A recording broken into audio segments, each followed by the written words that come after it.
मंगलम अंकुटे अमृतमंदार श्री गुरु गौतम समरिय। तो प्रिय बच्चे, आपके समक्ष मैं आपको आज 5 वस्तु बताना चाहता हूँ। आपको हिंदी भाषा तो आती होगी ना, सुन बराबर समझ सकते ना। हाँ, बच्चे दिल के सच्चे और मन के कच्चे। आप अभी छोटे बच्चे हो, लेकिन आप बड़े बनेंगे तो आप पक्के हो जाएंगे। आप सब बच्चे यहाँ पर किस लिए आए हैं? पढ़ाई करने के लिए, शिक्षण प्राप्त करने के लिए आए हैं आप। साथ में शिक्षा भी आपको मिले। तो शिक्षण को प्राप्त करने के लिए उपनिषद के अंदर 5 वस्तु बताई है। अगर विद्यार्थी को शिक्षण पाना है, उसको ज्ञान पाना है, उसको साक्षर बनना है, तो 5 वस्तु बताइए। उसमें सबसे पहले है अध्यापक। क्या चाहिए? सबसे पहले अध्यापक। दूसरे नंबर के अंदर पुस्तक। तीसरे नंबर के अंदर निवास। चौथे नंबर के अंदर सहाय और 5वें नंबर में भिक्षा। ये 5 वस्तु जब आपके पास होती है तो आप विद्या ग्रहण कर सकते हैं। सबसे पहले क्या मैंने बताया? अध्यापक, दैट मीन्स टीचर। आप ज्ञान किससे पाते हैं बेटा? टीचर से पाते हैं ना। हाँ, टीचर को आप कहाँ बिठाते हैं? टेबल पर, कुर्सी पर। आप कहाँ बैठते हैं? नीचे बैठते हैं, बराबर। आप टीचर को ऊपर बिठाते हैं और आप लोग नीचे बैठते हैं, क्योंकि आपको इनसे क्या लेना है? शिक्षण आपको लेना है। इनसे आपको ज्ञान प्राप्त करना है। पहले सबसे पहले ज्ञान प्राप्त करना है तो सबसे पहले क्या चाहिए? अध्यापक चाहिए, शिक्षक चाहिए, टीचर चाहिए, उपाध्याय चाहिए, तो ही हम ज्ञान प्राप्त कर सकते हैं। आप घर पर बैठे रहेंगे तो आप शिक्षण प्राप्त नहीं कर पाएंगे। इसलिए आपको शिक्षक पाना है, शिक्षण को प्राप्त करना है तो सबसे पहले अध्यापक चाहिए, टीचर चाहिए। उनसे हमको ज्ञान मिलता है, उनसे हमको नॉलेज मिलता है, उनसे हमको जीवन जीने के लिए शिक्षा मिलती है। तो जिससे हमें ज्ञान मिलता है, जिससे हम शिक्षण प्राप्त करते हैं, उसको क्या करना चाहिए? उसका आदर करना चाहिए, उसका सत्कार करना चाहिए। आदर किसको कहते हैं बेटा? 2 हाथ जोड़ना, फिर उसको सर झुकाना, उसको पैर को छूना, इसको क्या कहते हैं? आदर कहते हैं, इसको सत्कार कहते हैं। जब तुम टीचर को सर झुकाते हैं तो उनके जीवन के अंदर जो भी ज्ञान रहता है ना, वो ज्ञान कहाँ जाता है? अपन के अंदर आ जाता है। जैसे कोई कुआं होता है ना, कुआं, उसके अंदर पानी है, बराबर। आपको पानी चाहिए तो आप कैसे निकालेंगे कुएं में से पानी?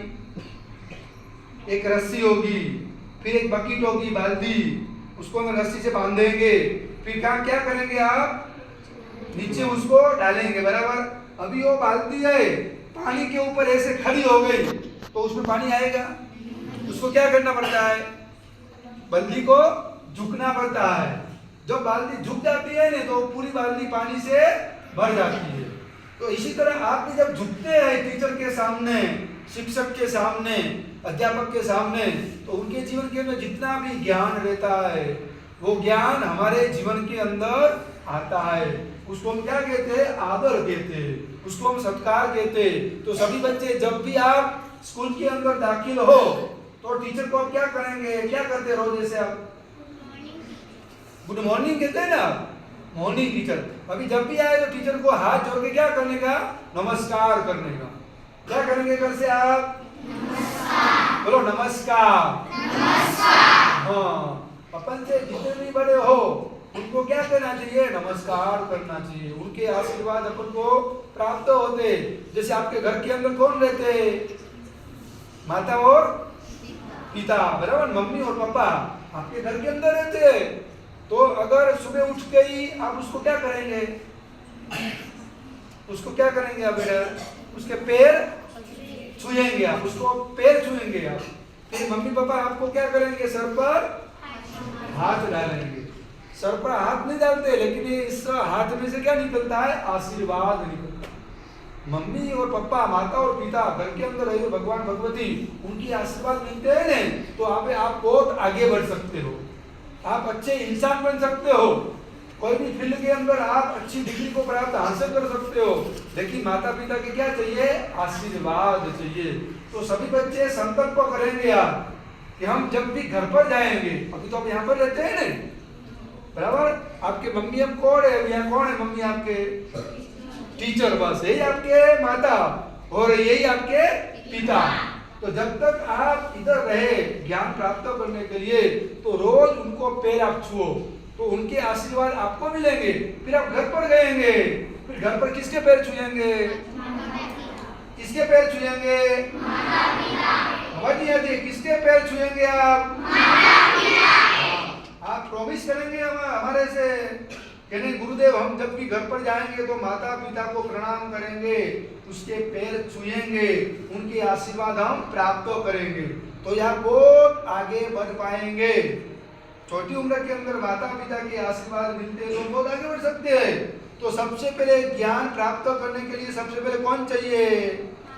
टीचर चाहिए, अध्यापक चाहिए, तो आप ज्ञान प्राप्त कर सकते हैं। बराबर, घर पर बैठे बैठे आपको शिक्षण नहीं मिलता, आपको शिक्षा नहीं मिलती। आज हम यहाँ पर आए आपको शिक्षा देने के लिए। हमारे कोई बच्चों को छोटी थोड़ी शिक्षा मिले तो उनका जीवन उन्नत बने, उनका जीवन उत्कर्ष बने, उनका जीवन विकास के पथों पर आगे बढ़े। तो सबसे पहला ज्ञान को पाना है, ज्ञान प्राप्त करना है, तो सबसे पहला टीचर चाहिए, अध्यापक चाहिए, तो आप ज्ञान प्राप्त कर सकते। बराबर, अभी टीचर भी आ गए, अध्यापक आप सामने बैठ गए और आपको ज्ञान पाना है, लेकिन ज्ञान पाने के लिए क्या चाहिए? पुस्तक चाहिए आपको। बराबर है, first class, second, third, fourth, fifth, sixth, बराबर, जैसे जैसे आप बढ़ेंगे आपको ज्ञान किससे मिलता है? पुस्तक के माध्यम से मिलता है। अभी यहाँ पर टीचर बैठे लेकिन पढ़ाई करने का पुस्तक नहीं है, तो आप ज्ञान प्राप्त नहीं कर पाएंगे। तो ज्ञान प्राप्ति करने के लिए पुस्तक भी इतना ही जरूरी है। और पुस्तक को तो हम क्या कहते हैं बताए? सरस्वती कहते हैं हम लोग, क्योंकि पुस्तक के अंदर क्या लिखा है? अक्षर लिखा है। अक्षर दैट मीन्स सरस्वती माता कहा जाती है। इसलिए पुस्तक को हम लोग कभी नीचे भी नहीं रखते, पुस्तक के ऊपर हम कभी भी पैर भी नहीं रखते हैं, हम पुस्तक को ऊपर रखते हैं, उसको हम नमस्कार करते हैं, उसको हम नमन करते हैं, क्योंकि पुस्तक के अंदर जो अक्षर लिखे हैं ना, अक्षर, वो सरस्वती के अवतार है। और आप अनक्षर थे, अभी आप साक्षर बनने के लिए यहाँ पर आए, तो पुस्तक को कभी नीचे गिराना नहीं। और सपोज आपके हाथ से पुस्तक नीचे गिर गया तो उससे क्या करेंगे? आप सॉरी कहेंगे। पुस्तक लेकर आप सर पर उसको टच करेंगे, हाथ लगे, भाई हमारे गलती से पुस्तक नीचे गिर गया, हम कभी भी पुस्तक को नीचे नहीं गिराएंगे। हाँ, कोई भी कागज हो, कोई भी न्यूज़पेपर हो, उसको हम कभी भी जलाएंगे नहीं, क्योंकि पेपर के अंदर अक्षर, अक्षर मतलब सरस्वती माता है। अगर हम सरस्वती माता को जला देंगे तो हमें ज्ञान प्राप्त नहीं होगा, हम ज्ञान नहीं पाएंगे। इसलिए आप सभी बच्चे संकल्प करेंगे कि हम कभी भी घर पर जाएंगे तो भी कभी भी पुस्तक के ऊपर पैर नहीं रखेंगे, पुस्तक और कागज को कभी भी जलाएंगे नहीं। बराबर नहीं? तो दूसरे नंबर के अंदर ज्ञान आपको प्राप्त करना है, तो जैसे अध्यापक की जरूरी है उसी तरह पुस्तक भी आपको चाहिए। अब अध्यापक भी आ गए, आपको पढ़ने का पुस्तक भी मिल गया, लेकिन यहाँ पर पढ़ाई करने के लिए कोई स्थान नहीं है, बिल्डिंग नहीं है, घर नहीं है, तो भी आप पढ़ाई नहीं कर पाएंगे। अभी खुले जगह पर आप बैठेंगे कितने समय? 10 बजे 12 बजे, ऊपर से धूप आएगा, हाँ सूर्य धूप, तो आप वहां बैठ नहीं पाएंगे, धूप के अंदर ज्ञान नहीं प्राप्त कर पाएंगे। तो जैसे अध्यापक जरूरी है, पुस्तक भी जरूरी है, और दोनों मिलने के बाद ऐसे अच्छा मकान भी चाहिए। देखो कितना अच्छा मकान है, आपको एग्जाम, हाँ परीक्षा देनी है, एग्जाम आपको पेपर लिखना है, तो आप आराम से यहाँ बैठकर लिख सकते हैं। तो ज्ञान प्राप्ति के अंदर तीसरा हेतु क्या बताया? निवास यानी के मकान चाहिए, बिल्डिंग चाहिए। इसको आप क्या मराठी में क्या बोलते हैं? इसको मकान घर बोलते, घर ही बोलते, घर। हाँ, आपको घर भी चाहिए, हाँ, निवास बोलो, घर बोलो, ये सब ज्ञान प्राप्ति करने का हेतु है। 3 नंबर बराबर, आपके पास टीचर भी आ गए बराबर, फिर पुस्तक भी आ गए और घर भी आ गया, लेकिन चौथे नंबर के अंदर सहाय चाहिए। अकेला बच्चा कितनी पढ़ाई करेगा? तुम लोग साथ में कितने बच्चे यहाँ पर है? 400 बच्चे है नहीं, 400, और दूसरे 200 बच्चे आते हैं, आप सब साथ में मिलते हैं, साथ में बैठते हैं, तो आप ज्ञान अच्छी तरह प्राप्त कर सकते हैं।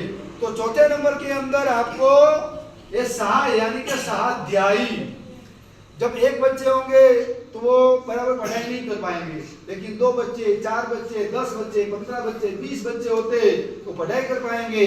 आप यहाँ पर 1 लिखे, 1 बराबर, तो एक ही है बराबर, और उसके ऊपर 1 लिखा आपने, तो कितना होगा वह? 1 + 1 बराबर 2 हो गया ना बराबर, 1 + बराबर 1 बराबर 2, लेकिन यहाँ पर 1 और पास के अंदर भी 1 आपने लगा दिया, तो कितना हो जाएगा?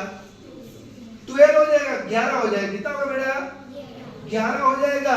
एक के पास में 1 लिखेंगे तो 11, तो उसके बाद में और 1 डालेंगे तो कितना हो जाएगा? 111 हो जाएगा। इसलिए एक बच्चे होते तो पढ़ाई नहीं कर पाते, अब सब साथ में है आप बच्चे सब, तो क्या इसको स्वाध्याय कहते हैं, तो इससे भी ज्ञान प्राप्त होता है। और 5वें नंबर के अंदर भिक्षा, भिक्षा मतलब खाने का। आपकी भिक्षा कैसी होनी चाहिए? शुद्ध होनी चाहिए, तो ही ज्ञान प्राप्त हम कर सकते हैं। हमारा आहार शुद्ध होता है, हमारी भिक्षा शुद्ध होती है, तो ही हमारा मेमोरी पावर बढ़ सकता है। जिसका आहार शुद्ध होता है ना, इसलिए भिक्षा की बात बताई। ज्ञान प्राप्त करना है, और ज्ञान प्राप्त करने के बाद आपको कोई भी फील्ड के अंदर, कोई भी आपको क्षेत्र के अंदर आपको आगे बढ़ना है, तो इसके लिए भिक्षा भी कैसी चाहिए? शुद्ध चाहिए। इसलिए हम कैसे बने? शुद्ध शाकाहारी बने। हम मांसाहारी नहीं है, हम मांस कभी खाते नहीं है। आप कोई भी मांस नहीं खाते ने, आप कोई अंडे भी नहीं खाते ने, यहाँ तो आपको नहीं दिया जाता बराबर। आप यहाँ पर खाना, यहाँ पर आपका अध्ययन पूरा हो गया, फिर आप घर पर गए, तो घर में आप अंडे खाएंगे क्या? खाएंगे अंडे? नहीं खाएंगे नहीं कभी। हाँ, कभी भी अंडे मत खाना, कभी भी मांसाहार मत खाना। किसी भी जीव को मार के हम जी नहीं सकते हैं, चाहे